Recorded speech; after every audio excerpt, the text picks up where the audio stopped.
Nowadays, I don't camp nearly as much as I used to. I'm 24, and ever since I was young, I've been into hiking. Now, I get hiking isn't all that appealing to most people, but because of where I live, it's pretty easy to get into. You don't have to travel all that far for a pretty stunning scenic view. I try to find a new trail to hike every weekend. Typically, I'll hike alone, so I always keep a knife in my backpack for protection against wildlife. Should it ever come to that, though, in all my years of hiking, I've never once had to actually use it. In fact, I've never run into any dangerous situation while hiking. Well, at least up until a few days ago. I was driving to a heavily forested hiking trail I'd never been to before. Now, I hike in the afternoon, and this happened around the time of year where the days were starting to get shorter. In other words, the sun was setting earlier and earlier each day. This was a key detail that I had completely forgotten about prior to leaving. Only after I started driving to the place did I realize it would be completely dark outside before I would even be able to finish my hike. A decision I still regret making is deciding to do the hike anyway. I got a bad feeling about it right when I started. Fast forward a few hours, and I was now about 85% finished with the route I picked out. By this point, it was almost completely dark. I had a flashlight, but still, the whole scene was pretty eerie. This portion of the trail was deep in the forest. It was so dense with trees that the moonlight could barely even find its way through. Don't get me wrong, it was beautiful scenery in the day, but alone at night, it was nothing short of disturbing. It was then that I was really starting to regret my decision to carry out the hike. That's when I saw light up ahead on the trail. As soon as I shined my flashlight in its direction, it immediately got turned off. I didn't know what it was, but I couldn't exactly turn back, so I was pretty much forced to go directly towards where it had been. In the back of my mind, I knew the chances of it being another hiker in the dark were slim to none. Eventually, I reached where the light came from. There was no one, instead, there was a large duffel bag lying on the ground. I began scanning the trees with my flashlight. That's when a large, probably 6.5-foot man stepped out from behind one of the trees. My body completely froze up. There I stood, like a deer in headlights, shining my light on the guy. He then slowly revealed a machete from behind his back. Seeing this, I started running for my life down the trail and in the direction of my car. I looked behind me, and the guy was chasing me. I dropped my backpack so I could run faster. When I finally reached a clearing in the forest and could see my car, I was still sprinting. I grabbed my keys from my pocket and unlocked it. I got inside, locked the doors, and had the engine on in less than 5 seconds. However, the guy was still behind me and was able to completely slash one of my back tires before I could drive off. I drove on an almost completely flat tire for the next 5 miles back to my house. Right as I pulled into my driveway, I called the police and reported the man. Although I have no idea if he was found, quite frankly, I have no idea if the police even searched for him. A part of me wants to go back to retrieve my backpack, which contains hundreds of dollars in equipment, but there's no way I can bring myself to do it. Plus, there's no guarantee it's still even there. For all I know, the guy went back and took it. I still don't know what I stumbled upon that night. This was by far the scariest experience I've ever had and the closest I've ever felt to death.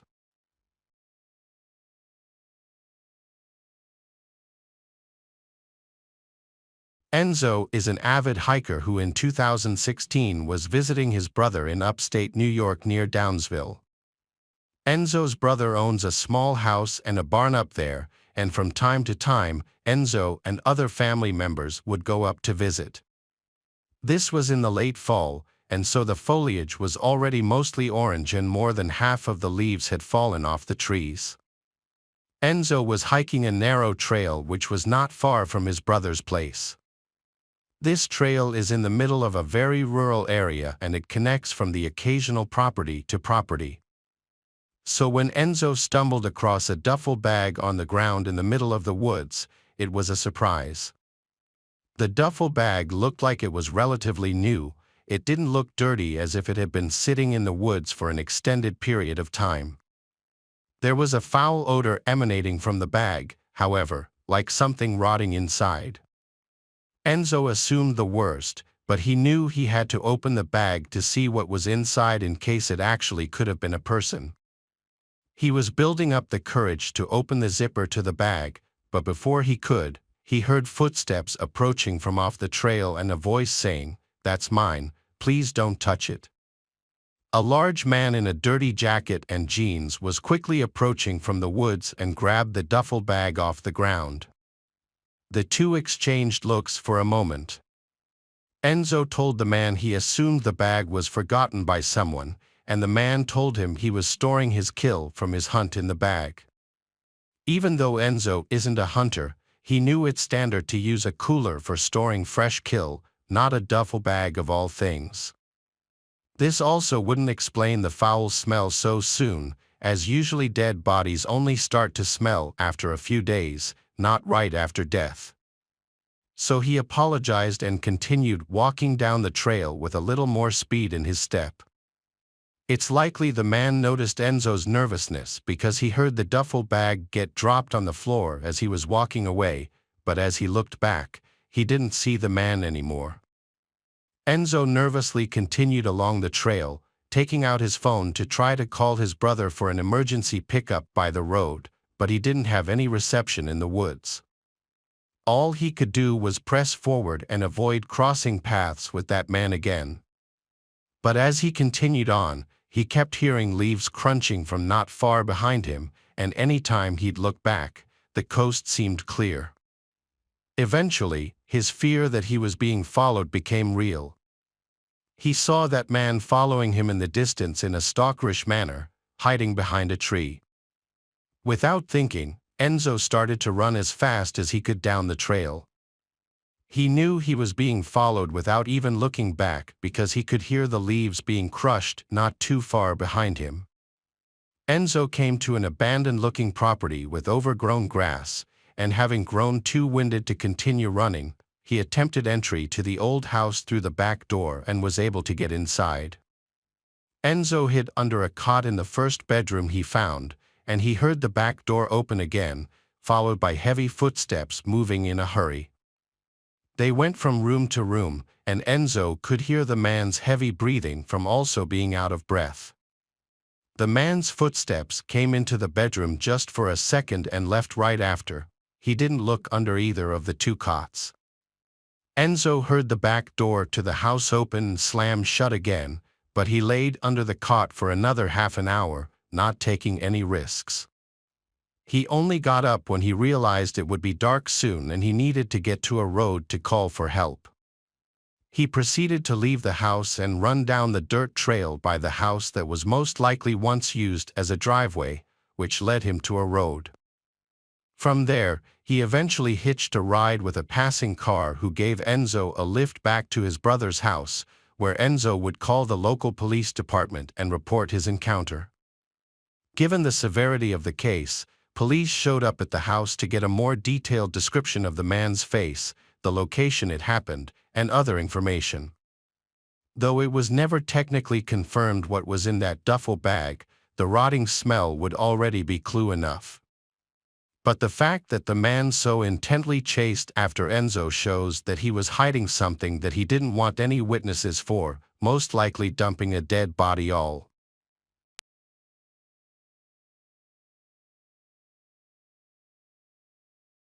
My friend Basil and I rent a house together. He's a pretty big partier, though, and often stays out really late or even sleeps over at others' places, so a lot of nights I have to myself. This was one of those nights where Basil was out at the club or something. So, having the night alone, I brought out a couple cans of beer to our front porch and sat on the swinging bench we had set up. It was nice weather out, and with it being nearly midnight, most people were sleeping, and the neighborhood was pretty quiet. After being out for a little less than an hour, a person came walking down the street in front of the houses. He looked like a large guy and had a sweatshirt on with a hood over his head, but something was off about the way he was walking. He was very stiff, like only his legs were moving, and his whole upper half wasn't. When he got up to the part of the road my house was in front of, he stopped and looked over at me. I waited a few seconds for him to say something, but he didn't say anything. He just stood there in the middle of the road, right in front of my house, and looked at me. "Hey buddy, you need something?" He stayed quiet for a moment, then started walking up my driveway. I stood up from the bench and yelled at him to leave, but once I realized he was getting pretty close, I hurried inside and locked the door behind me. I then watched out the peephole as the guy came right up to the door.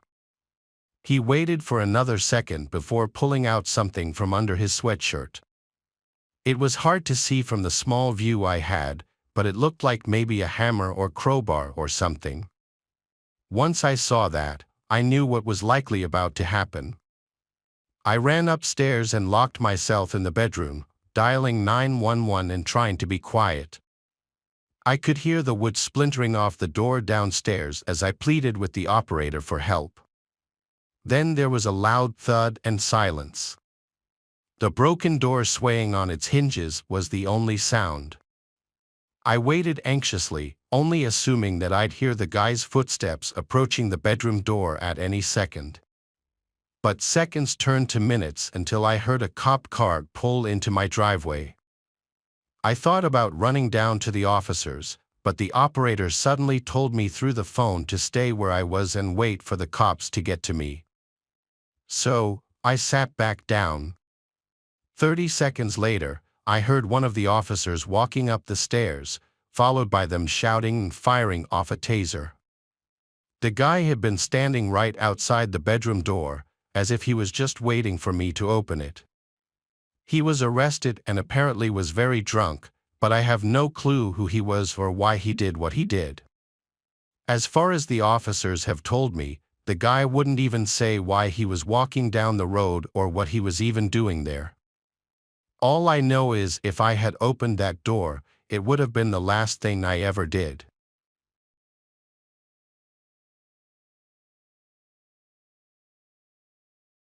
It was my junior year of college. I had moved off campus into a student apartment building. My roommate was sort of assigned to me by the school in the sense that he was just someone else who needed someone to live with. His name was Arlo, and he seemed like a nice guy at first. He was friendly and polite, always smiling and making small talk. But as the days went by, I started to notice strange things about him, little quirks and odd behaviors that made me feel uneasy. It started with the way Arlo would always linger in my room, asking pushy questions about my personal life and poking around my belongings as if he were way too comfortable doing so. At first, I brushed it off as harmless curiosity, even if I found it kind of weird. But the more I thought about it, the more it bothered me. Then there were the sounds I would hear coming from Arlo's room late at night, talking and shuffling noises that were slightly concerning. I tried to ignore them, telling myself it was just Arlo watching TV or talking on the phone, but deep down I knew something wasn't right. One night, unable to sleep because of the strange noises coming from Arlo's room, I decided to investigate. I crept silently down the hallway and pressed my ear against Arlo's door, straining to hear what was going on inside. What I heard was just weird. It was the sound of Arlo whispering to himself, his voice low and muffled. And then, just as suddenly as it had started, the whispering stopped, and there was nothing but silence. Then I heard, "Kane," Arlo said my name. Did he somehow know I was outside his door? I quickly and quietly tiptoed away from his door and went back to my room. I silently crawled back into my bed. I didn't know what to make of this. Why was Arlo talking to himself? Was he hiding something from me, or was he sleepwalking? But then, how did he know I was outside of his room? I couldn't shake the feeling of uneasiness. The next day, I kept thinking about the night before. As the days went by and the sounds from Arlo's room persisted, my paranoia only grew worse. I couldn't shake the feeling that Arlo was hiding something from me. Arlo's behavior also became stranger. I started to notice little subtle changes in his behavior, like he would make strange glances at me, and his movements seemed a little furtive. One night, I woke up at some off hour in the night and heard Arlo's whispering voice from outside in the hallway, like right outside my door. It was genuinely freaking me out, and I was wondering if he was sleepwalking. I went to the door and put my ear up against it, and like last time, the whispering stopped. Then Arlo once again said, "Kane." This time I replied and said, "Yeah, you good?" He didn't respond. I just heard his footsteps walk away to his room. The following night, I woke up to the sound of my bedroom door closing. I heard Arlo's footsteps walking away in the hallway. This was getting out of hand. The next day, I decided to confront him about his potential sleepwalking. I told him I'd been hearing him walking around late at night and heard him close my door last night. I then asked him if he had ever been known to sleepwalk or have any kind of sleeping disorders. He seemed to not know how to answer at first, but then he said yes, he does tend to sleepwalk sometimes. I wasn't buying it, though. Something was up. I decided to search Arlo's room for answers. I knew it was risky, but I couldn't ignore the nagging feeling that something was wrong. I waited until Arlo was out of the apartment, then I crept into his room. I knew that I might not have much time, so I searched quickly, tearing through drawers and closets in search of anything that might explain Arlo's strange nightly behavior. And then, just as I was about to give up, I found it, a small, nondescript drawer hidden at the back of Arlo's closet. I pulled it open, and my blood ran cold at what I found inside. It was a collection of photographs, dozens of them, mostly featuring me asleep and one other guy who looked to be our age. They were taken from different angles and distances, some of them so close up that I could see the pores on my skin and individual strands of hair on my head. I felt sick to my stomach as I realized what I was looking at. Arlo had been secretly taking pictures of me while I slept, without my knowledge or consent. I couldn't believe it. I had been living with some kind of sick voyeur.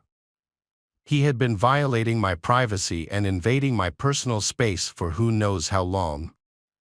I wanted to confront Arlo, to demand answers, but I was afraid of what he might do, afraid of what he might say, afraid of what might happen if I confronted him alone. So I took a picture of the contents of the drawer and then took a handful of the photos as evidence to use against Arlo. I packed my things, and the next day, I showed the photos to the department in charge of student housing accommodations, and they told me to let them take the appropriate action. I was lucky and got assigned to a different apartment with a normal person who needed a roommate. I never spoke to Arlo again. Even now, years later, I still can't shake the memory of those chilling photographs and Arlo's whispering and creeping around at night. I never found out who the other guy in the photos was. It was definitely his old roommate, but I was never able to find his name. But who knows, maybe he also found out.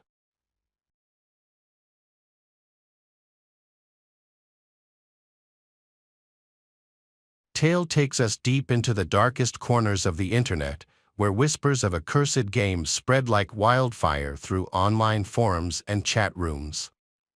They called it the Grimoire, a text-based role-playing game shrouded in mystery and whispered rumors of misfortune and despair. Legend had it that the game was the creation of a reclusive programmer, a digital recluse who had poured his darkest fears and obsessions into its code. But something went wrong. The game, once intended as harmless entertainment, became corrupted, twisted by an unknown force, its code taking on a life of its own.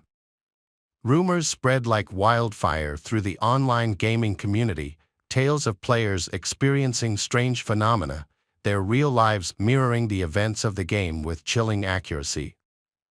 Some claimed to have lost fortunes, their in-game losses translating into real-world financial ruin. Others whispered of broken relationships, accidents, even disappearances, all linked to the game's malevolent influence. The game, it seemed, had a way of reaching out from the screen, of blurring the lines between the virtual and the real with terrifying consequences. Despite the chilling tales, curiosity got the better of many, drawn to the game's mystique like moths to a flame. Among them were two friends, Mark and Lucas, avid gamers with a penchant for the strange and unusual. They stumbled upon the grimoire on a hidden forum, its download link buried beneath layers of cryptic messages and warnings. Intrigued and perhaps a little foolish, they decided to download the game, eager to experience its mysteries firsthand. As they installed the game, a sense of unease settled over them, the computer screen flickering erratically, the room growing noticeably colder. Ignoring the warning signs, they launched the game, its opening screen a jumble of distorted text and disturbing imagery that seemed to writhe and pulsate before their eyes. A single line of text appeared on the screen, its message chilling in its simplicity: "Welcome to the grimoire. You have been warned." Undeterred, Mark and Lucas created their characters, their avatars appearing on the screen as pixelated representations of themselves, their features strangely distorted, their eyes glowing with an unnatural light. The game world was a dark and unforgiving place, a labyrinth of shadowy forests and crumbling ruins populated by grotesque creatures and malevolent entities. As they progressed through the game, they couldn't shake the feeling that they were being watched, their every move scrutinized by an unseen presence. Strange things began to happen.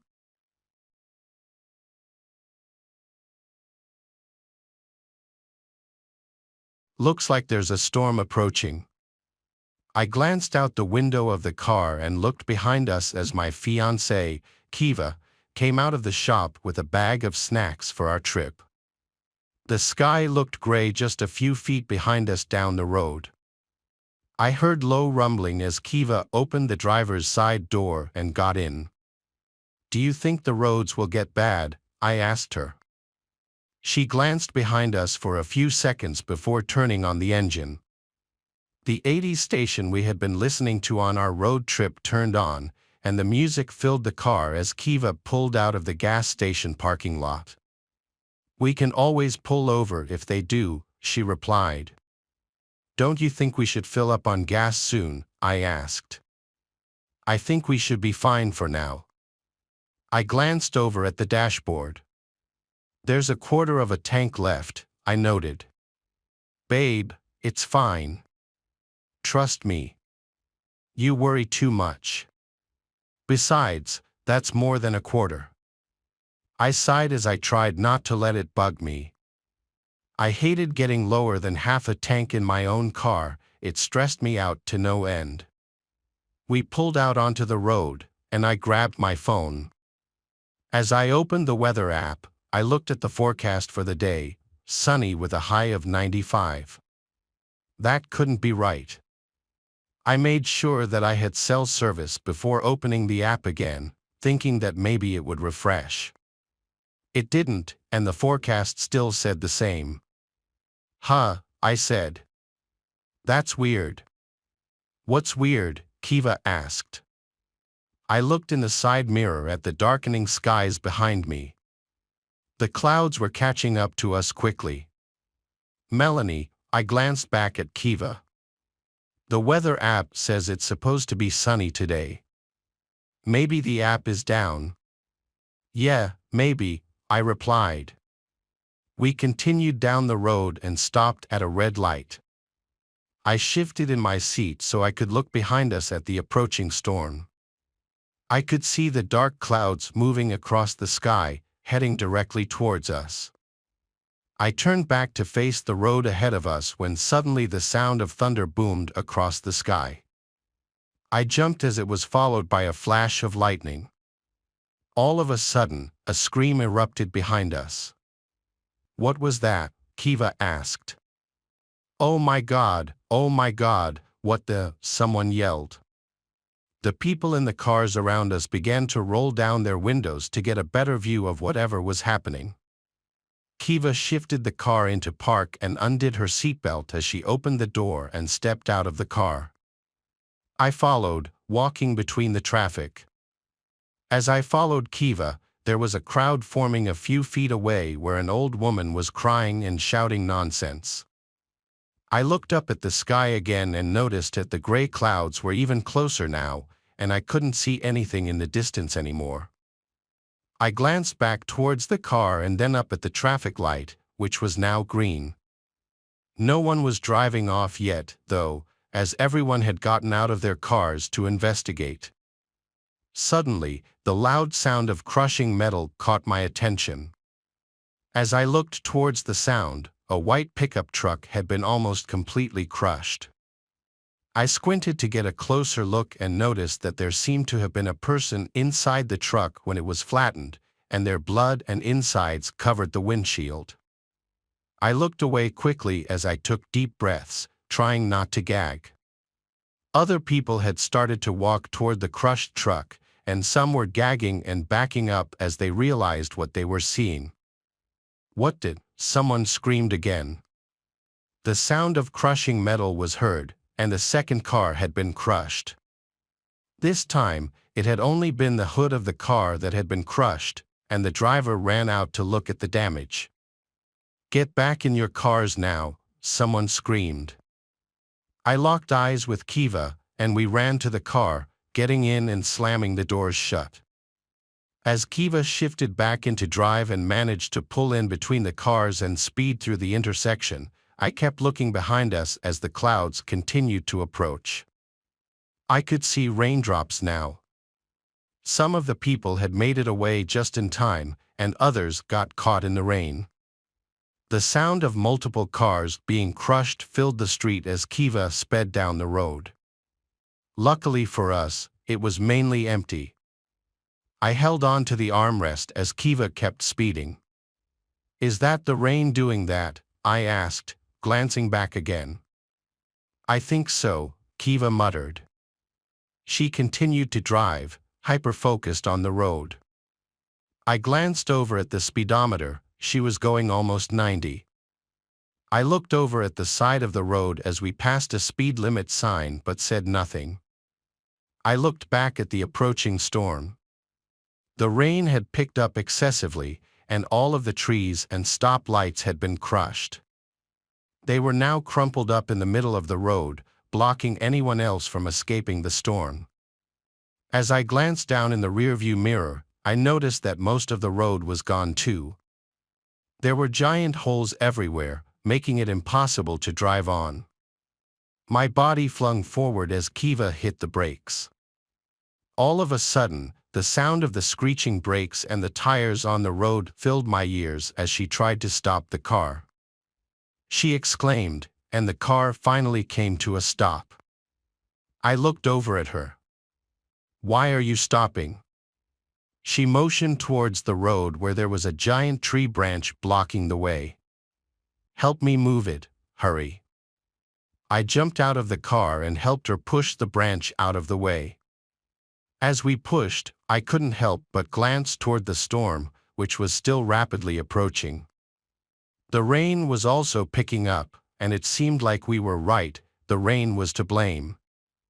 I used all my strength to push on the branch as Kiva pulled, and we finally got it out of the way. We ran back to the car and I glanced back to see the rain approaching. As the first drop of rain landed on the roof of a small convenience store on the side of the road, it all crumbled to the ground. I slid into the seat of the car. What do you think happens if it lands on someone? I asked.